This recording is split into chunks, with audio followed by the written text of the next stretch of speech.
super excited to talk about our presentation. And so we're going to be talking about developing a nonprofit website to tell the story that engages volunteers. And we have an awesome guest. But before I introduce Kirsten, I thought I'd just say hi myself. So my name is Gung. I am the co-founder here at Civic Champs. And so we started in 2019, and these are some of the various logos that I'm affiliated with. And so the two that probably I'm more proud of in many ways, right, are the bottom two. Those are my prior babies. Rent Jungle was an apartment search engine that we launched in 2010. And then Community Elf was a social media management agency. And so those are my prior startups, and we sold both. And so all of that was great. And now I get to work on Civic Champs. So um, and then in terms of introducing our guest for the day, we have Kirsten Hill, who's joining us as Director of Nonprofit Solutions from Firespring. Kirsten, I think we met, what, 2, 3 years ago, I want to say, right? Probably somewhere in there. Yeah, I would guess at least 2 years ago, maybe three. Yeah. Yeah.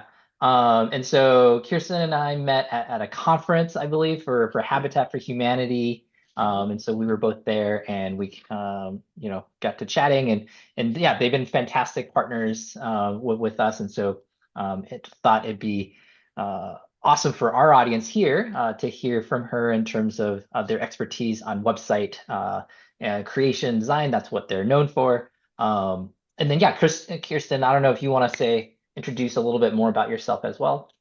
Sure. Yeah, I am a Nebraska native.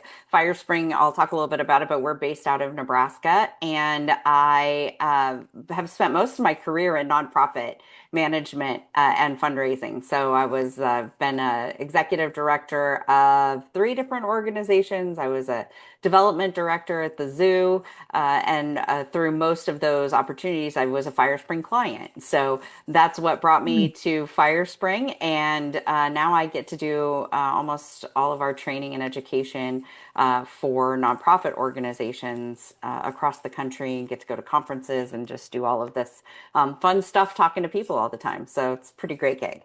Yeah. Yeah. You and I saw that in your bio. It said you'd raised over $20 million for various nonprofits, and so a lot of experience coming from the sector as well, which is Yes. super awesome.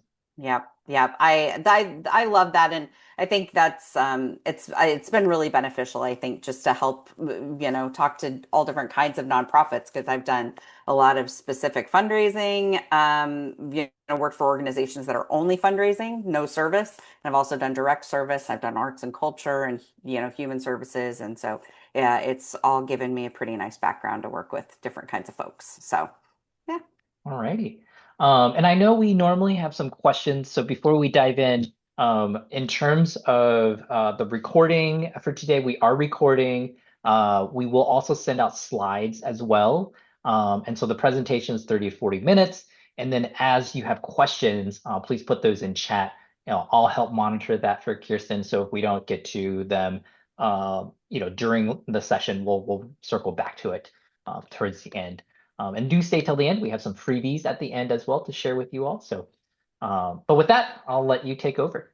All right, fantastic. Well, I'm going to go at a pretty good clip here because I got really excited about this topic and I started throwing all these slides in, and so I want to try and get to as much of it as I possibly can. I do want to bring your attention to this QR code, and I think Gung is going to also share the link for this. This is just a checklist. If you want to go through and check to see if your website is working for you, that is going to get you what you need. Firespring is located in Lincoln, Nebraska. It's where our headquarters is, but we have clients in all 50 states and 10 countries internationally. So Firespring does a whole lot from the middle of everywhere. And we provide strategic guidance that's activated through creative solutions in marketing, printing, and technology. We're most known for our nonprofit websites, but our goal, regardless of who we're working with, is to help businesses and nonprofits to prosper. And we have an expertise in nonprofits. More than, I would say, 50 to 60% of our client base is nonprofit organizations. So that's a little bit about Firespring. We're going to talk just briefly today about what is storytelling. I just always like to kind of level set and make sure we're all talking about the same thing. how you can use your website to tell that story, and specifically a story that's going to attract volunteers. I want to talk about the 7 essential things that you need for a website that tells your story, 7 elements of a great story, and I have 10 website must-haves. I will wrap up with some action steps. I'm going to leave a few minutes at the end for Q&A. If you're posting about today's session on social media, I don't know if anybody does that anymore, but if you are, you can use the hashtag powered by purpose. You can tag us at Firespring. If you don't know what a hashtag is or how to post on social, that is a totally different webinar. But I do have a social media boot camp coming up on our Firespring platform. Leave a comment in the chat and I'd be happy to get you a link to sign up if you're, social media challenged. So, okay, today we're going to talk about what is storytelling and how to make your website tell that story specifically for your volunteers. And storytelling is really an art form. And what it is that I think is different from anything else is that it is a narrative. So this is not a list of facts and figures that can be accompanied in your narrative, but it's a way that we communicate with our audiences. We're delivering messages and information and knowledge, but we're doing it in this really kind of subtle way. And there's good reason why we want to do storytelling, specifically economic reason. So a Forbes magazine article says that storytelling is 22 times more memorable than facts. And I know for me, this is true. If you give me a list of facts and figures, I will not remember it, mostly because my brain is numbers challenged. But if you tell me a story, you've got me, right? I am hooked. I'm going to engage with you. I'm going to be really excited about what you're talking about. And I'm much more likely to share that information with someone else. In addition, 56% of followers on mobile and social networks report that they will take further action, which is usually making a donation, after they have read a compelling story that's been published by a nonprofit. Or I would say also that probably includes signing up to volunteer as well. There is a reason that a lot of nonprofit organizations struggle with their websites, and it's because 81% of nonprofit websites are designed for $1,000 or less. As nonprofit organizations, we are always trying to do more with less. And because of that, the average nonprofit organization starts over on their website every 2 years. And it typically is because somebody knows somebody who sometimes knows somebody else. So we're like 2 or 3 people down the chain who says, oh, yeah, they build websites and they'll do it for us for free. Right. And so we do that. And what ends up happening is that either we get something we can't update on our own, or we lose track of who or where that person is, and then what ends up happening is that we then have to start over constantly. And so it's that starting over is the result of doing more with less, and it's also what leads us to be sometimes pretty inefficient with our website management. So when you're putting a website together, specifically one that attracts volunteers, we have identified 7 things at Firespring that we think every website needs to be able to do. So first of all is branding. Um, the reality is that people support who they like and who they know and who they trust. And when it comes to trust, good branding on a website builds trust. It's today the first place that a brand is experienced is going to be online. And so your website needs to communicate the quality of the organization and really who you aspire to be. Even if you don't have your act together, you can look like you do online. We want it to put your best foot forward, and it's going to impact a volunteer's decision about whether or not they are going to give you their valuable time, is if it looks like you're an organization that again kind of has your act together. According to a study at Wichita State University, the first impression that people have of your website is most influenced by the visual appeal of your site. So if someone comes to your site and it looks great, then they're instantly engaged and they feel more comfortable and confident in what you are doing. I had someone who came to me at a conference a couple days ago and said, or a couple weeks ago, and they said that they had gotten a call from someone who said, I went to your website and I'm just calling to find out if your organization is still open and operating. ouch, right? That is the message you don't want to send. And chances are it all has to do with branding and the way that the site looks. So, good branding on your website is going to do three things. It's going to help you to tell your story, it's going to illustrate your mission, it demonstrates a sense of professionalism, and it's going to gain you confidence among your potential supporters. Again, we're conveying that confidence, and we want to instill trust. I always think about your website like it's your store on Main Street. This is in many times the first impression that any potential supporter or volunteer is going to have of your organization. And we want that to be as open and welcoming as possible. I love this image because here's this guy holding open the door, right? If you think about website, think about the internet in general, like it is a downtown. I live just outside of Lincoln in a small town called Seward, Nebraska, and we are the quintessential like Hallmark movie downtown. We have the courthouse on the square and businesses all around and cafes, and it's darling. And I think about the World Wide Web like it is that kind of environment. It's that street. And if your website is open and inviting and people can walk in and take part and feel engaged and welcomed, that is the impression that you want. You don't want it to look like you are a shuttered business, right? You want people to really be excited and engaged, and that's the way you have to do it now, because people are not, chances are, going to walk into the doors of your business without going to your website first. And then we can combine that with the fact that the average person has about an 8-second attention span, which is frightening and a little bit shocking, but I see it. And so, you've got 8 seconds to capture their attention, to gain that trust, and your brand reflected on your website is going to help you do that. Donors want to know that they are supporting a well run professional organization and one that is making an impact. So, the next step that we need for a storytelling website is fresh content. And fresh content is really all about the website's vitality. Does it look like this site has been updated recently?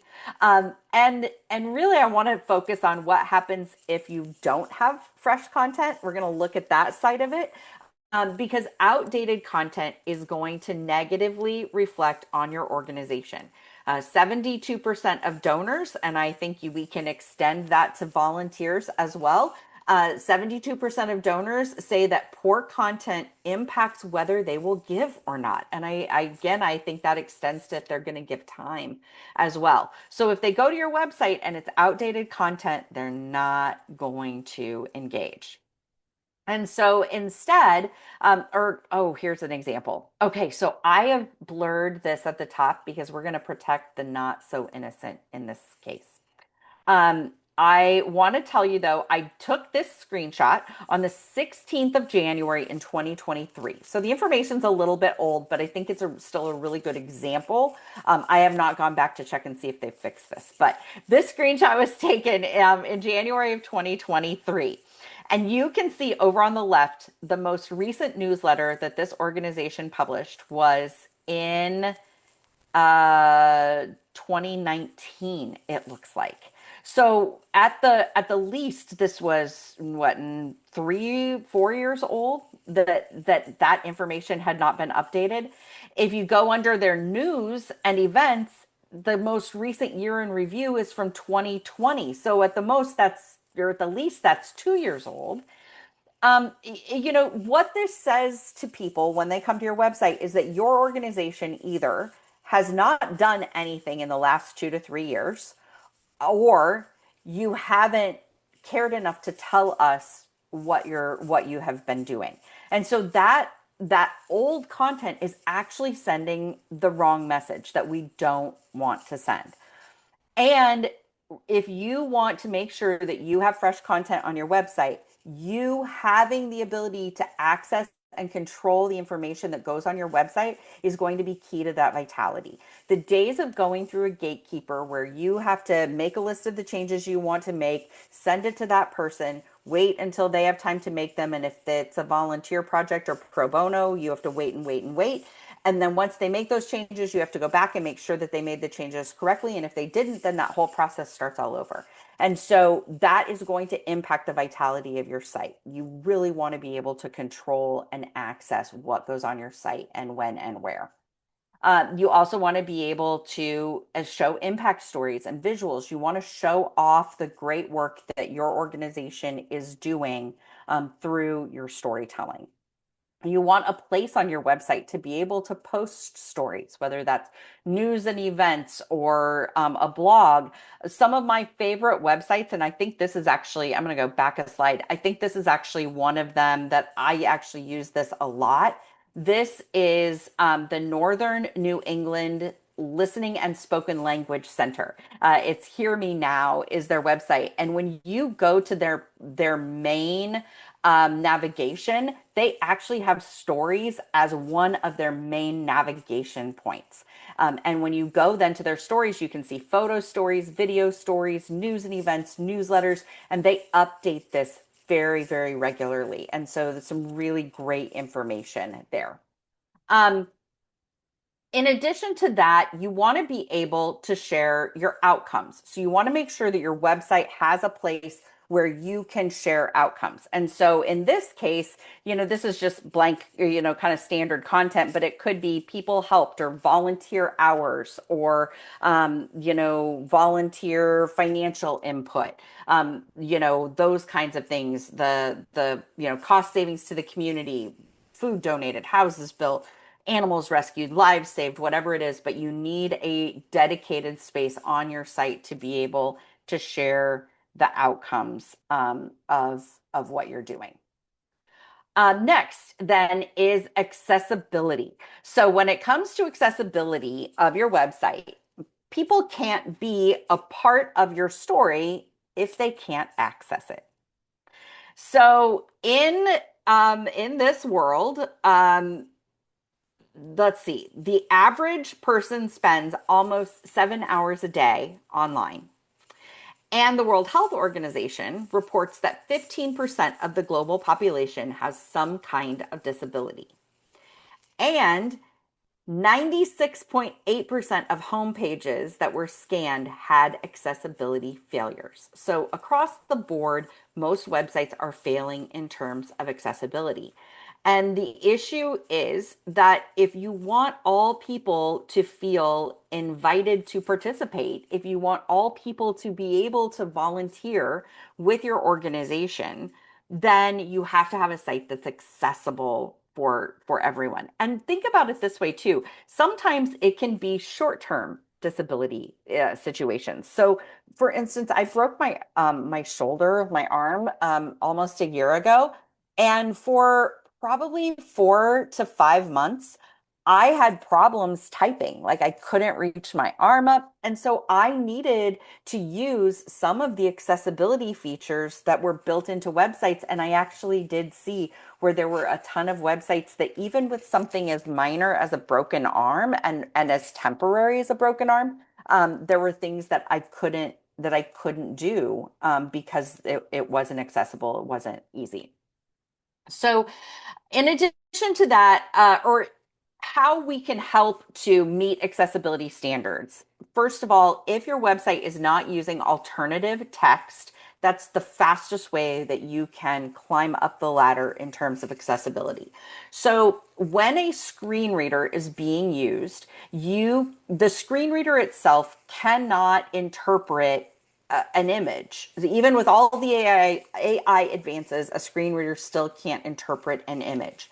So it uses the alternative text in order to tell someone with a screen reader what that image is trying to convey. So let's say you're doing a clothing drive at your organization. You might use an image like the one here on this slide. This is a wooden box full of brightly colored donated knitwear. So we're trying to tell people here is what the image is if you can't see it, and here's what we're trying to get, here's what we're trying to convey with that image. That's why alt text is really important. And so you can use alt text on images, blog posts, events, spotlights, product and service listings, and videos. So if your website has images, videos, anything like that, and you do not have alt text on them, that is one of the fastest ways that you can increase the accessibility factor on your website is to add alt text.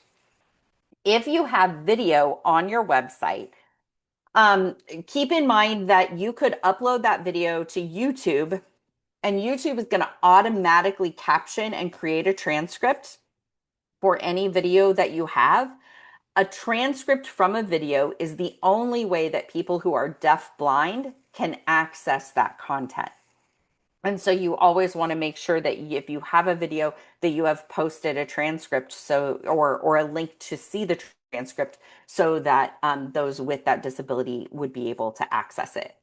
The other thing that you can do to help with accessibility is to make sure that you are not using vague link text.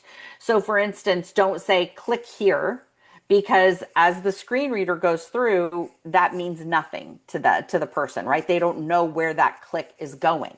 So instead explain where the link is going. So you could say click here to download the policies and procedures manual, or click here to visit the National History Museum for ticket purchases, but you're telling people where that link is going to take them, because otherwise the screen reader has no idea where that link is going or what the purpose is for someone to be going to either somewhere else within the site or somewhere totally off of the site.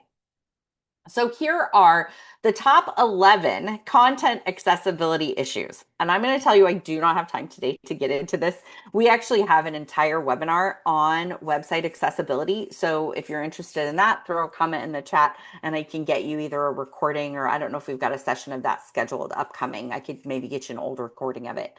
But I would say, if you have questions about accessibility, you can always do accessibility audits on your site. There are things that you can do in terms of selecting themes and color combinations and those kinds of things that will increase accessibility. And so I would say work with your existing website partner or a really good website partner if you have concerns about the accessibility on your website. Next is user experience. So when we talk about user experience, this is sometimes reflected as U/X. When we talk about user experience, we're talking about how somebody thinks and feels when they're interacting with your website. So a couple of highlights about user experience. First of all, we used to say that we wanted websites that were mobile friendly. Well, the statistics now say that 51% of people who visit a nonprofit's website are going to do so from a mobile device. And so we have to start thinking in terms of mobile first and not mobile friendly. We really have to, think about making sure that our sites in every way that people are going to interact with them. So whether it's filling out a form, signing up to volunteer, all of those things, we've got to make sure that the site is mobile first and that it is adaptable to our mobile devices. And that's just for usability. That's not even talking about Google and search engine optimization, those things. If your site is not mobile responsive, your content and information is just flat out not going to be seen. You want your load time to be fast. This goes back to that 7-second attention span, because 47% of consumers expect that a website's going to load in 2 seconds or less because, we don't have time. And 40% will abandon a page that takes 3 or more seconds. So you've got to have a fast loading website. If you don't load fast, you can look at reducing the number of redirects. You can compress some images, and there are also some things that you can work with your website partner to do, reflective to like your DNS and your hosting and those kinds of things that can speed it up. So it's definitely something to think about. The other thing is that you want a site that is going to be easy for people to find what they need. And I'm going to get into this in a little bit more detail here in a minute, but I love this example that we have here. So this is an organization called Childcare Aware out of North Dakota. And they provide services around childcare, but they're very different audiences. So let's say you are looking to find childcare for your child in the state. That is people who want to find childcare. Maybe you are thinking about starting a daycare or a childcare facility, and you need to know the details that go into it. Also related to childcare, but a totally separate need. Or maybe you work for or you already own a childcare facility and you need continuing education training for yourself or your staff. That is a training issue. All three related, all three things that this organization does, but it's totally different audiences that are coming. So each of those respective audiences needs to be able to very easily, very quickly find what they need so that they don't get upset, they don't get distracted, they don't get frustrated. And I love the way that they just very clearly say, here are the things we provide. How do you want to interact with our site? Then we need fundraising and fundraising tools. So ideally, you want a website that has the ability to create landing pages. A landing page, this is an illustrated example of what a landing page might look like. From this illustration, you can see that this landing page in particular has stripped away the primary navigation at the top of the site. So all it has is logo. It doesn't have the, who we are, our services, like none of that is listed. That's because this page is meant to have one singular call to action. So in the case of recruiting volunteers, you can create a landing page that is just volunteer. They're not going to get distracted by donate or by your most recent annual report or whatever else you've got going on the website. You are just asking them to volunteer, and that's the thing you want them to do. And so a landing page is great for really centering people's attention and having a singular call to action. And I think that this is that using a landing page for volunteer recruitment is genius, and it will also help you to know where is your volunteer message resonating. Like, did you get a whole bunch of clicks on the landing page after you spoke at a church, or did you get a whole bunch of clicks on the landing page after you spoke to this business about volunteer opportunities? Whatever it is, the tracking of a landing page is much better than just having somebody go to your website and you have no idea who's coming to your website for what. So stripping the top line navigation helps to give them a singular call to action. You can add credibility or testimonials. It should have a great headline. You want good images or video on the piece. And then, you can really reflect your branding and those kinds of things. So only about 16% of the landing pages don't have the navigation, but removing that primary navigation at the top of a landing page can increase your conversion rates by 100%. Okay, I wanted to show this example of this website. This is Circle of Care, and this is one of our clients. And you can see here that on their website, they have just a list of all of their volunteer opportunities. They're using lots of hyperlinks within the site to really get people directed to the right place. And I think just a really nice use of the site. Lots of hyperlinks and links to email addresses and those kinds of things for their folks. And then we have here, this is an example of a fundraising page. You want to be able to increase your donations as well. I think we also forget sometimes that our volunteers can be one of the best sources of fundraising as well. But you want, to be able to explain things well, whether it's fundraising or volunteers. And you want to be able to create fully customizable forms for both of those endeavors. The other thing, and I know we're talking about volunteer recruitment, but a website's got to have the ability to raise money as well. And I think you also want to make sure that your website has the ability to accept recurring donations. So donors who give like a recurring monthly donation give on average 42% more than those who make a one-time gift. So it's going to be important that you've got, recurring payments, the ability on your website to get recurring payments. You also want to be able to do event registration and or volunteer registration. So the number one reason why people say that they go to nonprofit websites is to register for events, whether that's actually why they do it or not. That's the perception of what a website is for. And so you got to be able to let people register. The beauty of online event registration or online volunteer registration is that it stays open 24/7. You want to be able to create like public events or private events if you have something where you just want to invite a specific group of people. You want to be able to capture critical details. Ideally, you want to be able to do paid events and free events. And you also want to be able to, have multiple like volunteer opportunities and those things happening at once. And you could even on your website show like upcoming volunteer shifts, something that makes the sign up simple, that makes it really clear when and where people are needed. The final thing that you want to have built into your website is some sort of email marketing. And ideally, an email marketing tool that allows you to automate communication and to segment people into different email lists. So you would have a volunteer email list, and you might even have like a volunteer dog walking email list and a volunteer kennel cleaning list, and like, right, like you want to separate people into what they're interested in or willing to do. But if you can have those things built into the back end of your website, you can really just save yourself a lot of time. Or you can use a great tool like Civic Champs as well to make sure that you've got your emails going to the right people at the right time. And regardless of what you're using, you want to make sure that you're delivering personalized messages.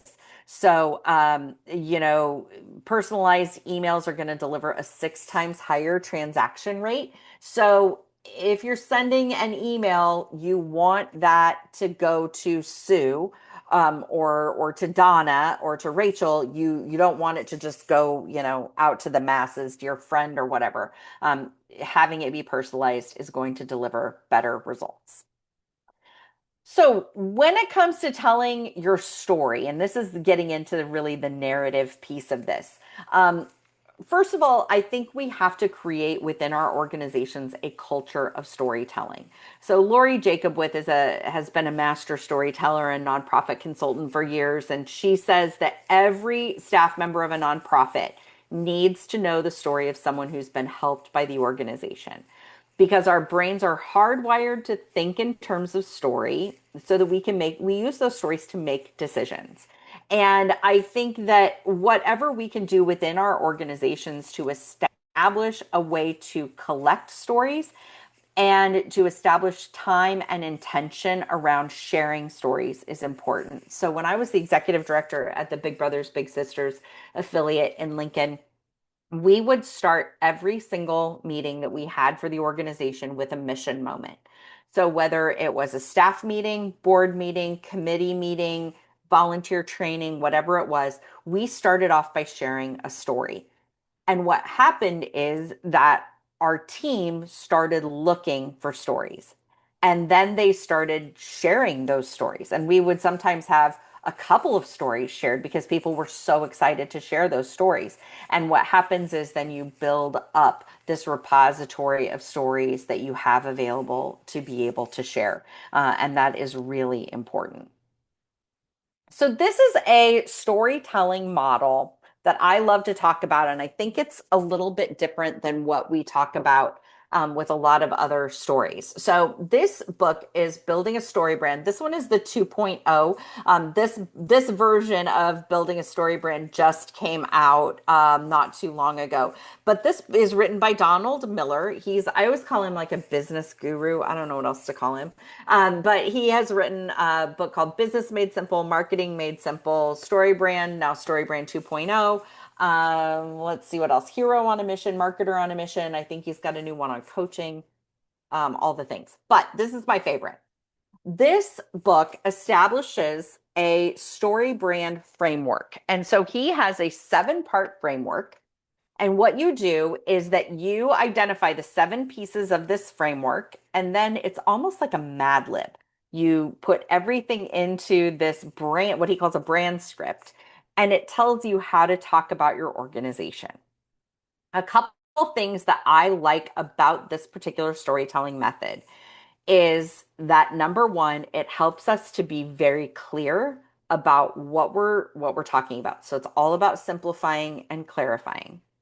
The second thing that I think sets the story brand storytelling method apart from any other storytelling method is that the focus of this storytelling method goes on the person or people that we are talking to. So in this instance of a volunteer, if we use the story brand framework, our character would be a volunteer. And their issue is that, let's say they care deeply about animals finding homes and people rescuing animals. That's their problem. They then need someone to help them put that care into action. So that's where your animal welfare organization comes in. And you're going to give them a plan. You're going to say, sign up to volunteer, come in and have an interview, set a schedule for when you volunteer, and then you can be a part of helping, help animals find homes. Then you're going to call them into action. Sign up to volunteer today. And if you do that, we're going to save all these animals and life is going to be great. If you don't do that, then animals continue to, lack homes and access to families, forever families. So that's an example of how you would use that framework. Instead of saying, well, we shelter 197 dogs and we've been around for 40 years and we, have 3 different programs that we do and there's 6 different ways that you can volunteer, right? If you start laying all those things on people, they are gone. This is a way that you can simplify the story that you are telling. So I highly recommend any of Donald Miller's books, but building a story brand in particular. And if you're going to buy a new copy of it or rent it from the library, I say get the 2.0 because it's more recent, obviously. Okay. Then when you're writing this story, you need 7 things to make it a great story. First of all, you need a hook. You need to grab people's attention, reel them in. You need a clear problem. So what is it that upsets your target audience or that impacts their lives? Keep in mind that the problem is not always the problem that your organization solves, but it might be the problem that your volunteer experiences or that a donor experiences. And emotion. We want to make them feel something. We want to, appeal to the audience. We want to give them something emotionally that's going to compel them to engage. We want a villain. And I know that sounds funny, but the villain does not have to be a person, right? The villain could be the problem that your cause works to eliminate. Every great story has a villain, and so what is the problem that is caused that your organization is really trying to overcome? And how can we set that up as the bad guy or the villain that you are working against? Then every story needs logic. We want to provide some clear, concrete impact metrics. So every volunteer shift helps to feed 50 families. If we don't include that logic, then why are people volunteering? Why are they participating? What is the connection between their volunteering and better outcomes? It might make sense to us, but it doesn't always make sense to the people that we're talking to. So, an example related to mentoring is we know that kids who have mentors are more successful in school, they're more likely to attend school. Increased attendance and increased school success leads to higher graduation rates, which leads to better lifetime earning income. So it makes sense to me that if we can get a kid a mentor, they have a greater future success in terms of long-term earning potential. But most people don't understand how that pulls through, right? How this mentor thing leads to better outcomes in life. And so we have to share that logic with them. We have to show people the impact. I think it's really important that we pull that thread through for folks. The other critical thing that I didn't mention related to story brand is when it comes to, and I'm going to flip back to that slide here really quick. When it comes to the 7 parts of the framework, the character, I'm looking specifically at the character and the guide. Here is the thing that you have to remember about the story brand framework. Your organization is never going to be the main character of the story. You are always going to fill the role of guide. So Donald Miller says we are all the heroes of our own story. I'm the hero of my story. Gung's the hero of his story. We're all the heroes of our own story. And so when you come at me and you tell me that you're the main character and all the great things you do, I think, good for you. Look at you go. But I don't see where I come in to the story. But if we're going along and our stories are parallel, and then you tell me as the guide, here is how we can help you to, save animals, feed the homeless, those kinds of things, then I suddenly see where I play a role in your story. And so that's why it's really important that your story has a guide and that guide is your organization. You are never going to be the hero. You're not going to be the main character. You are always going to be the guide. You want to make the website visitor the protagonist. You want to make them the hero of the story. So you want to show volunteers and highlight volunteer stories and use language with people just like you. Volunteers save the day, right? We're going to celebrate them with visuals and testimonials, but they are the central point of the story. We are the guide that helps them achieve what they want to accomplish. Um, I'm going to go over these just super quick because I want to leave some time for questions. But if we're looking at the things that you have to have on your website to attract and engage volunteers, you've got to have a dedicated volunteer section that lists what the opportunities are. You need to have impact language and problem solving oriented language. So here is how your volunteer activity helps us to solve this problem. Or if your problem is that you care about this issue, but you don't know how to fix it, that's where you can be a part of the solution, right? Photos and testimonials. A picture is worth 1,000 words. Video is even better. Easy sign up process. So you've got to make it simple. You want to have FAQs or expectations. Have a section so people know what they're getting themselves into. You want to have a volunteer calendar, opportunities lists that have dates and times, those kinds of things. So again, people understand what the commitment looks like. An email sign up that is specific to volunteer opportunities. You want it to be mobile optimized. You want to have social sharing buttons because people want to volunteer with their friends. They want things to be social. And so how can we, or people want other people to think that they are philanthropic and generous. And so they want to share what they're doing. And then pathways to leadership. Are there ways, and I think this is specifically for millennials and Gen Z, are there ways that people can gain leadership experience through your organization? Could they be a team lead? Could they be a board member? Maybe they are leading an event committee, or maybe they are the head wish granter, whatever it is. How can we give people pathways to leadership that help them to build those leadership skills personally and professionally? When you get a copy of the slides from today, there are going to be some examples of some websites that I just think have really good volunteer pages. These are websites that I pulled from some of our clients, and so I will just draw your attention to the fact that you can go and find some of these great donor, volunteer listings, volunteer spotlights, those kinds of things. So here's your action steps. select a couple of volunteers where you can get testimonials and create stories for your website.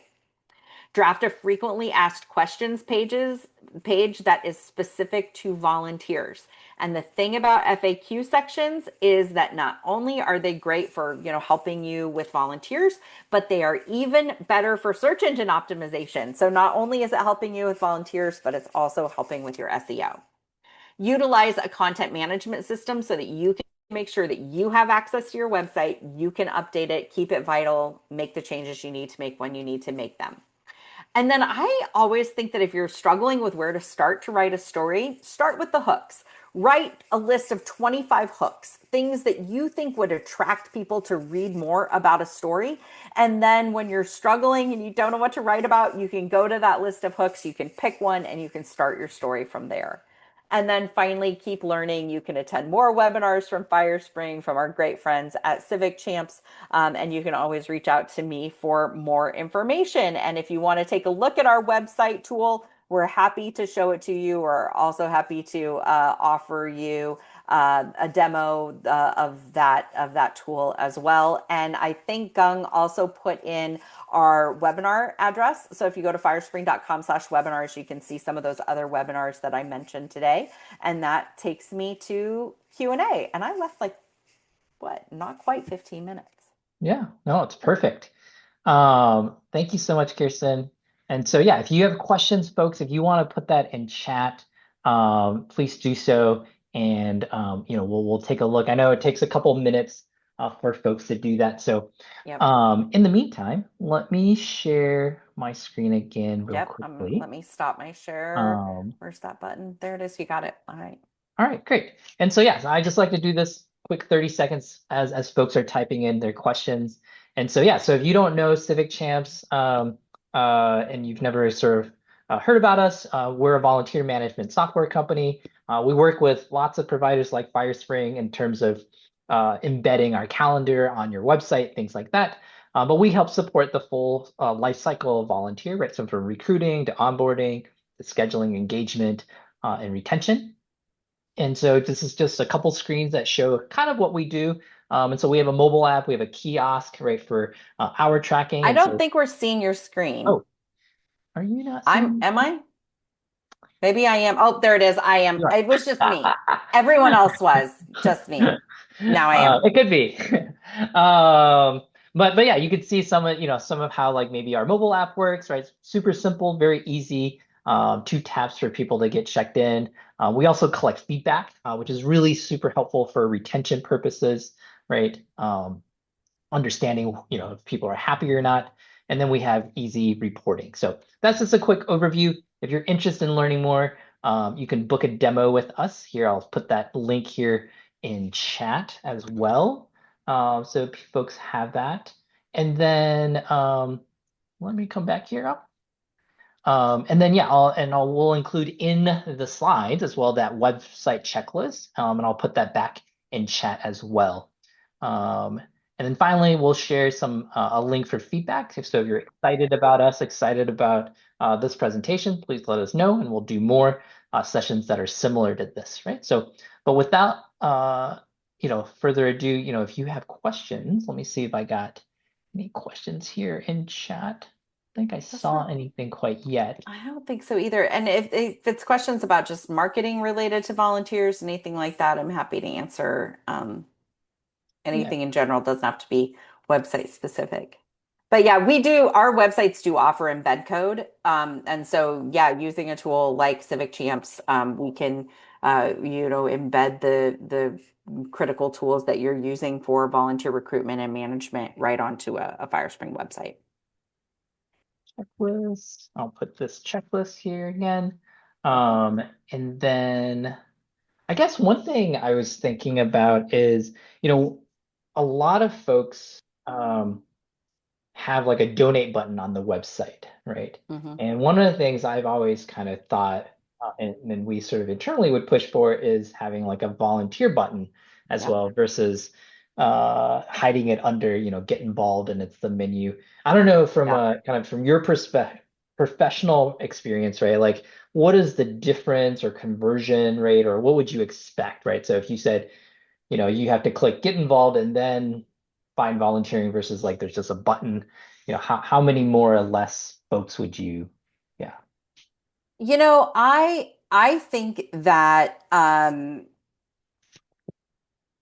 on, I was trying to pull something up here. I think that we just redid a new template. Yeah. Here, let me see if I can show this. So I definitely think that yes, you don't want to think that you just have to be limited to one thing. Yep. And I think if it's done well and if it's really easy to understand where people are going, then I think it's definitely fine to have more than one call to action. So I wanted to show this actually in action.